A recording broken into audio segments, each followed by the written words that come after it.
You ask Tiger to solve. This deals with linear equations with one unknown. The final result is h equals 4057/16. Let's solve it step by step. Group all constants on the right side of the equation. Add 156 to both sides. Simplify the arithmetic. Convert the integer into a fraction. Combine the fractions. Combine the numerators. Isolate the h. Multiply both sides by inverse fraction 3/2. Group like terms.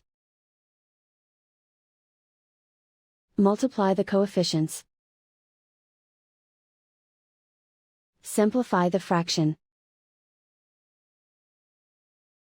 Multiply the fractions.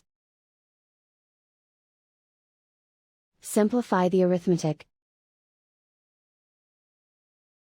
And so the final result is h equals 4057/16.